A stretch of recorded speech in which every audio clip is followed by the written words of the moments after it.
भारत की राजधानी दिल्ली की सशक्त ऐतिहासिक पृष्ठभूमि रही है। यहाँ भारतीय इतिहास के कुछ सर्वाधिक शक्तिशाली सम्राटों ने शासन किया था। शहर का इतिहास महाभारत के जितना ही पुराना है।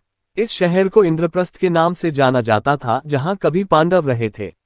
समय के साथ साथ इंद्रप्रस्थ के आसपास 8 शहर लालकोट, दीनपना, किला राय पिथौरा, फिरोजाबाद, जहांपना, तुगलकाबाद और शाहजहानाबाद बसते रहे। 5 शताब्दियों से भी अधिक समय से दिल्ली राजनीतिक उथल पुथल की गवाह रही है। यहाँ खिलजी और तुगलक वंशों के बाद मुगलों ने शान किया।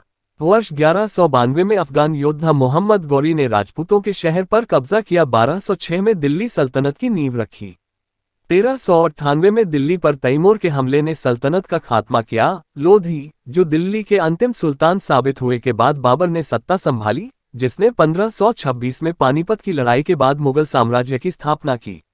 आरंभिक मुगल शासकों ने आगरा को अपनी राजधानी बनाया और दिल्ली शाहजहां द्वारा पुरानी दिल्ली की दीवार के निर्माण 1638 के बाद ही यह शहर उनकी स्थायी गद्दी बन पाया।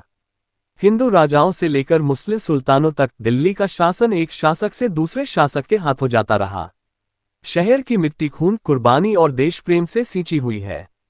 प्राचीन काल से ही पुरानी हवेलियां और इमारतें खामोश खड़ी हैं, किंतु उनका खामोशियां अपने मालिकों और उन लोगों को सदाएं देती हैं जो सैकड़ों वर्षों पहले उनमें रहे थे। 1803 में शहर पर अंग्रेजों का कब्जा हो गया। वर्ष 1911 में अंग्रेजों ने कलकत्ता से बदलकर दिल्ली को अपनी राजधानी बनाया। यह शहर पुनः शासकीय गतिविधियों का केंद्र बन गया, किंतु शहर की प्रतिष्ठा है कि वह अपनी गद्दी पर बैठने वालों को बदलती रहा है। इनमें ब्रिटिश और वे वर्तमान राजनीतिक पार्टियां भी शामिल हैं, जिन्हें स्वतंत्र भारत का नेतृत्व करने का गौरव हासिल हुआ है। 1947 में स्वतंत्रता प्राप्ति के बाद नई दिल्ली को आधिकारिक तौर पर भारत की राजधानी घोषित किया गया।